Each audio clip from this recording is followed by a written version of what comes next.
Piers Morgan has slammed the changes to Roald Dahl's books as ludicrous after the removal of certain references to characters' appearances sparked backlash. Piers Morgan has branded the publisher's move as a relentless war on language as he blasted the self-righteous wastrels who think they know better about what the public should be allowed to hear, read, watch, laugh or think. Roald Dahl's estate and publisher, Puffin Books, said works including The BFG and Charlie and the Chocolate Factory had been updated to be more suitable for modern audiences.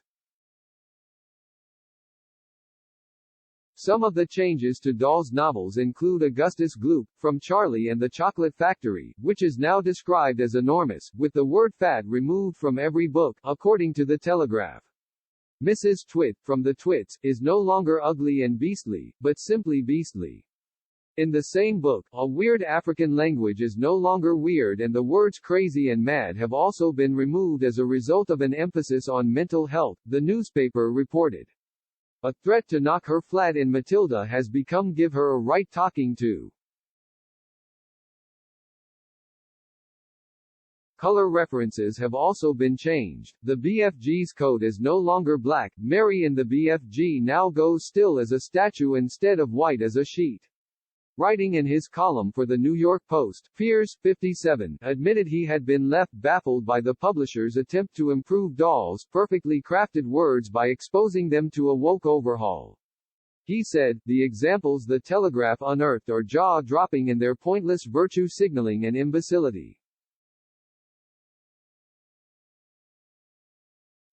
The talk TV presenter admitted he laughed out loud at some of the more preposterous and mind-bogglingly futile alterations.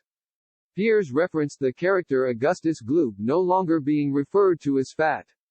"But then I stopped laughing, because I realized just how outrageous and dangerous this is," he went on. By rewriting vast swaths of a great writer's work in this way, purely to appease the never-satisfied, always whining woke brigade, Puffin has surrendered to a new form of fascism. Piers argued that Dahl's books are written in a bid to challenge children's minds even if it is unsettling or scares them. The former Good Morning Britain presenter suggested Puffin's use of censorship as a form of cultural vandalism as he posed the question, how can this happen in democratic countries like Britain and America? Piers concluded, but for supposed homes of free speech to be kowtowing to the woke cancel culture mob in such an appalling way is pathetic. Roald Dahl would be turning in his grave at what's being done to his words, and by the tacit approval of the gutless goons running his estate who gave their approval to this literary arson. The uncensored presenter branded the publishers spineless for altering Dahl's work. Others have defended the change, with poet and author Debjani Chatterjee saying it is a very good thing that the publishers are reviewing his work. She told the BBC World Service, "I think it's been done quite sensitively. Take the word fat. They've used enormous. If anything, I actually think enormous is even funnier." The books have been amended after being reviewed by sensitivity readers, who check for potentially offensive content.